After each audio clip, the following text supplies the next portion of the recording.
नमस्कार, मैं हूं सच्चिदानंद वशिष्ठ।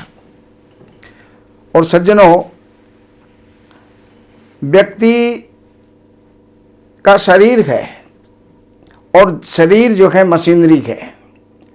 कभी न कभी किसी न किसी कारण से किसी न किसी प्रकार की तकलीफ इस शरीर के अंदर होती रहती है। लेकिन एक ऐसी तकलीफ है, ऐसी बीमारी है जो सुसाध्य है। छोटी मोटी दवाई ली और वो ठीक हो जाता है। एक कष्ट साध्य है, यानी थोड़ा परिश्रम करने के बाद वो जो है ठीक होती है, थोड़ा समय लेकर के ठीक होती है। एक होती है दुसाध्य, ऑपरेशन भी होता है, ये भी होता है, वो भी होता है, फिर वो जाकर के ठीक होती है। लेकिन कोई बीमारी ऐसी भी होती है जो ना तो दवा से ठीक होती, ना दुआ से ठीक होती, ना दान से ठीक होती, ना अनुष्ठान से ठीक होती। ऐसी जो बीमारियां होती हैं वो असाध्य बीमारी होती हैं। तो असाध्य बीमारी भी साध्य हो सकती है, जो मैं आपको प्रयोग बता रहा हूं। आपको पता है, जब समुद्र में 14 रत्न निकले तो रत्न जो निकले वो तो साथ साथ में निकलते चले गए, लेकिन असली जो रत्न था वो था अमृत। उसको प्राप्त करने के लिए सारा प्रयास किया असुर और सुर, यानी देवता और राक्षस दोनों ने मिलकर के और समुद्र मंथन किया था। बहुत सारे रत्न निकले, ऐरावत हाथी निकला, उच्चैश्रवी घोड़ा निकला, कल्प वृक्ष निकला, और उसके अंदर जो है कई प्रकार की चीजें निकली। महालक्ष्मी भी उसके अंदर से निकली, शंख निकला। लेकिन अमृत जो था वो सबसे बाद में निकला। और अमृत को लेकर के कौन आया? धन्वंतरी भगवान। वो अमृत का कलश लेकर के और प्रकट हुए थे। वही अमृत है जिसके कारण से राहु जिंदा रह गया, जो आज भी हम सबको ग्रसित करता है, सूर्य चंद्रमा को ग्रसित करता है, अन्य ग्रहों को भी ग्रसित करता है। वो अमृत का ही प्रभाव था। लेकिन वो अमृत उस काल में था।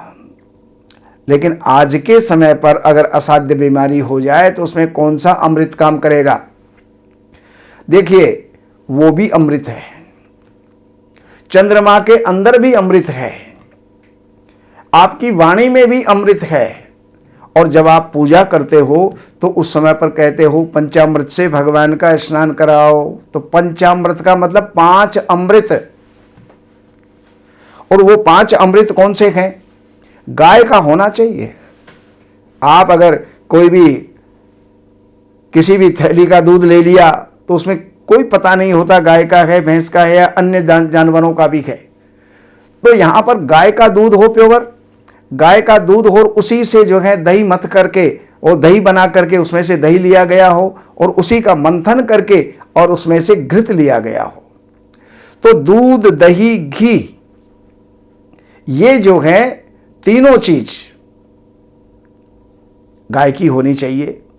अब उसके अंदर आप जो है मिश्रण के अंदर उसमें बूरा भी मिला सकते हो और शहद, ये 5 को अमृत बताया है।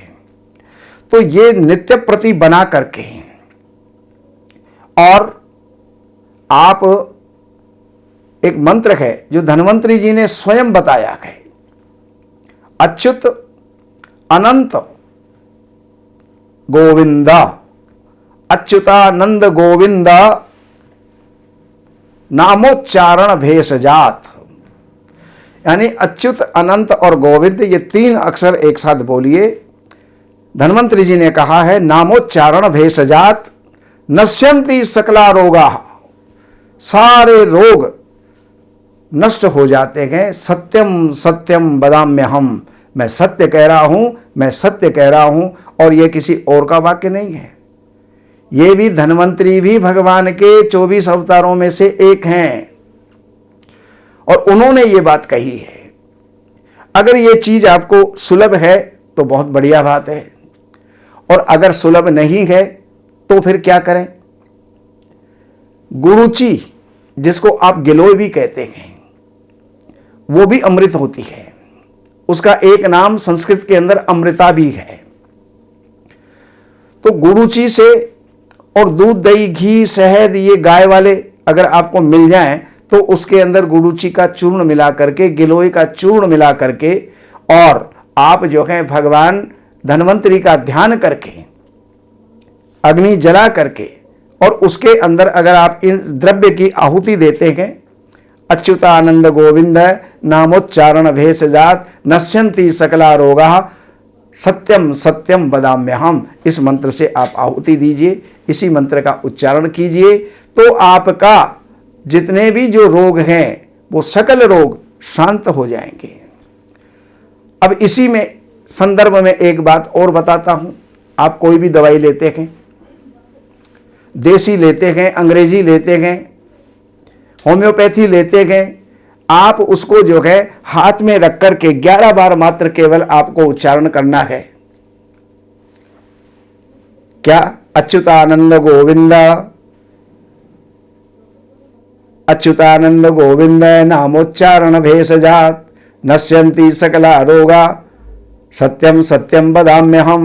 ये 11 बार उच्चारण डेली करके उसमें से जो आपकी डोज है, जो आपकी मात्रा है, खुराक है, 1 गोली है, 5 गोली है, जितनी भी जो उसमें से दवाइयां हैं उनको आप लेंगे तो जितना असर बिना मंत्र के होता है उससे 10 गुना असर आपको स्वतः प्राप्त हो जाएगा। आप अगर ये चाहें तो 5 बीमार एक तरीके के, 5 बीमार एक ही तरीके के 10 बीमारों को आप ले लीजिएगा, और एक तरफ जो है बिना मंत्र के आप औषधि प्रयोग कीजिए, और एक तरफ जो है मंत्र के साथ में औषधि का आप प्रयोग कीजिए, तो उसके अंदर आप अंतर स्वतः आप देख लेंगे।